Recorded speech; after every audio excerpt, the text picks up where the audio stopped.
Hi, my name's PastorDoostyn. Thank you so much for clicking on this video and for joining me for this journey as we read through the entire Bible in 1 year, one day at a time. In each of these videos, I'll be reading 3 or 4 chapters. I'm reading out of the ESV. I hope you enjoy this. Like and subscribe for more, and you can expect a new video every morning at 8 a.m. all throughout 2024. Let's get into the reading. God bless you. Exodus chapter 16. They set out from Elim, and all the congregation of the people of Israel came to the wilderness of Sin, which is between Elim and Sinai, on the 15th day of the 2nd month after they had departed from the land of Egypt. And the whole congregation of the people of Israel grumbled against Moses and Aaron in the wilderness, and the people of Israel said to them, "Would that we had died by the hand of the Lord in the land of Egypt, when we sat by the meat pots and ate bread to the full, for you have brought us out into this wilderness to kill this whole assembly with hunger." Then the Lord said to Moses, "Behold, I am about to rain bread from heaven for you, and the people shall go out and gather a day's portion every day, that I may test them, whether they will walk in my law or not. On the 6th day, when they prepare what they bring in, it will be twice as much as they gather daily." So Moses and Aaron said to all the people of Israel, "At evening you shall know that it was the Lord who brought you out of the land of Egypt, and in the morning you shall see the glory of the Lord, because he has heard your grumbling against the Lord. For what are we that you grumble against us?" And Moses said, "When the Lord gives you in the evening meat to eat, and in the morning bread to the full, because the Lord has heard your grumbling that you grumble against him, what are we? Your grumbling is not against us, but against the Lord."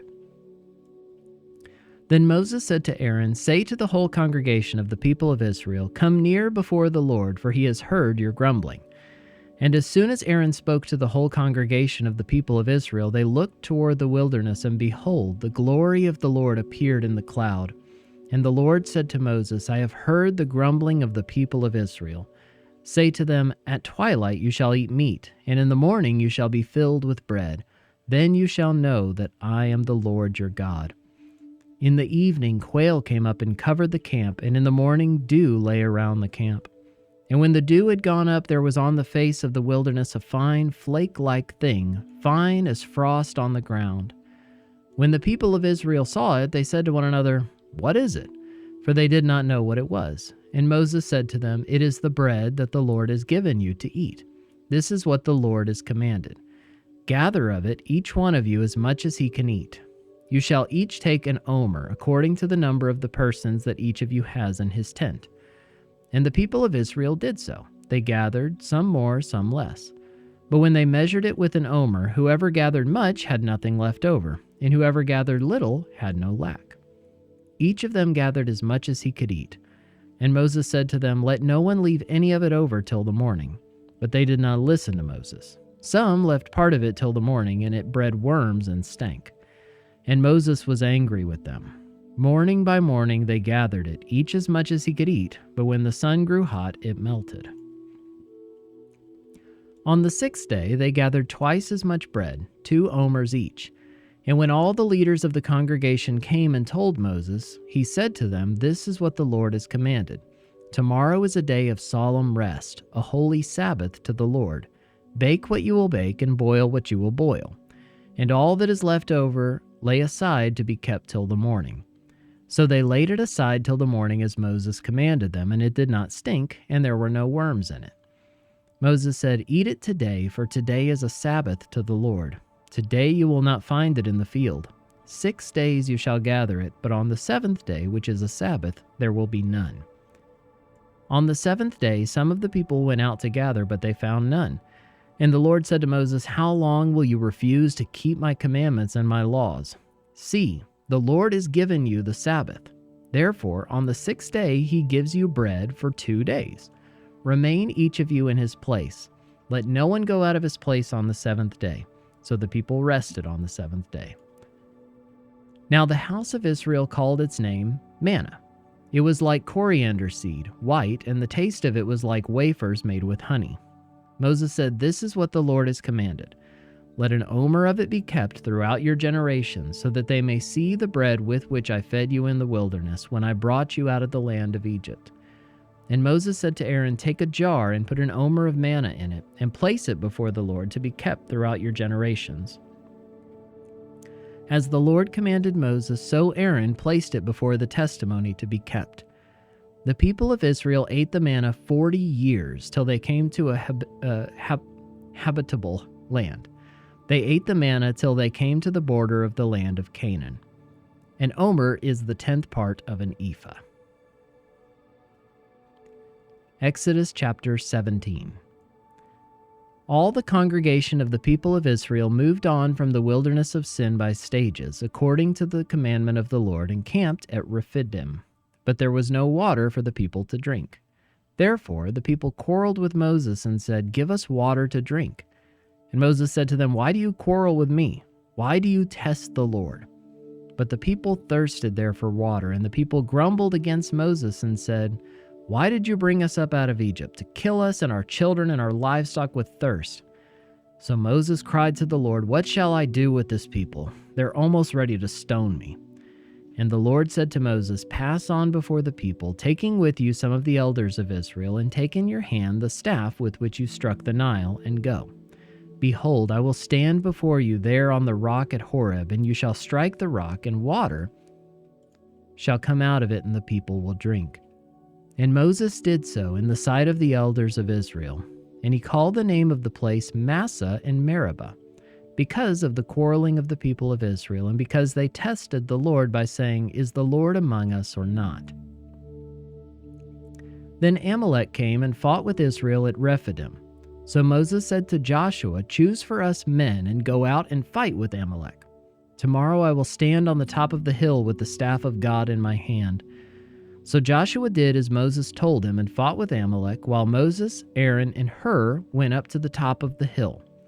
Whenever Moses held up his hand, Israel prevailed, and whenever he lowered his hand, Amalek prevailed.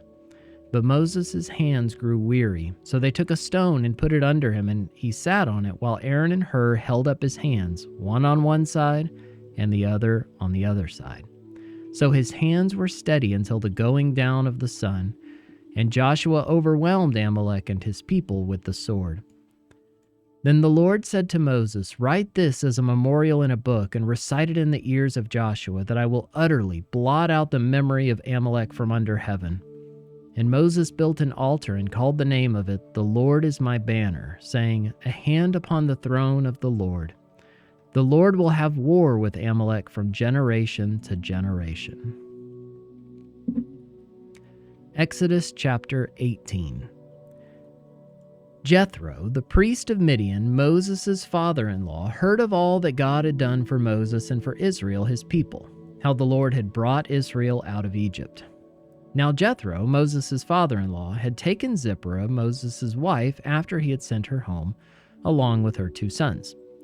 The name of the one was Gershom, for he said, "I have been a sojourner in a foreign land." And the name of the other, Eleazar, for he said, "The God of my father was my help, and delivered me from the sword of Pharaoh."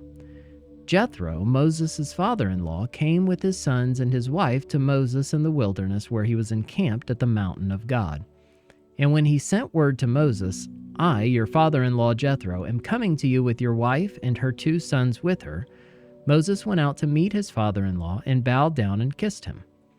And they asked each other of their welfare and went into the tent.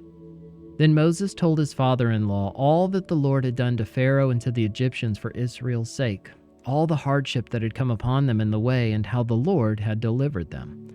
And Jethro rejoiced for all the good that the Lord had done to Israel, in that he had delivered them out of the hand of the Egyptians. Jethro said, "Blessed be the Lord, who has delivered you out of the hand of the Egyptians and out of the hand of Pharaoh, and has delivered the people from under the hand of the Egyptians. Now I know that the Lord is greater than all gods, because in this affair they dealt arrogantly with the people."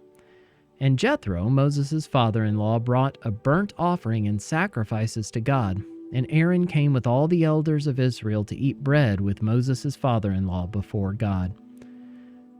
The next day Moses sat to judge the people, and the people stood around Moses from morning till evening. When Moses' father-in-law saw all that he was doing for the people, he said, "What is this that you're doing for the people? Why do you sit alone and all the people stand around you from morning till evening?" And Moses said to his father-in-law, "Because the people come to me to inquire of God. When they have a dispute, they come to me, and I decide between one person and another, and I make them know the statutes of God and his laws." Moses' father-in-law said to him, "What you are doing is not good. You and the people with you will certainly wear yourselves out, for the thing is too heavy for you. You are not able to do it alone. Now obey my voice. I will give you advice, and God be with you. You shall represent the people before God and bring their cases to God, and you shall warn them about the statutes and the laws, and make them know the way in which they must walk and what they must do. Moreover, look for able men from all the people, men who fear God, who are trustworthy and hate a bribe, and place such men over the people as chiefs of thousands, of hundreds, of fifties, and of tens. And let them judge the people at all times. Every great matter they shall bring to you, but any small matter they shall decide themselves. So it will be easier for you, and they will bear the burden with you. If you do this, God will direct you. You will be able to endure, and all this people also will go to their place in peace." So Moses listened to the voice of his father-in-law and did all that he said. Moses chose able men out of all Israel and made them heads over the people, chiefs of thousands, of hundreds, of fifties, and of tens, and they judged the people at all times. Any hard case they brought to Moses, but any small matter they decided themselves. Then Moses let his father-in-law depart, and he went away to his own country.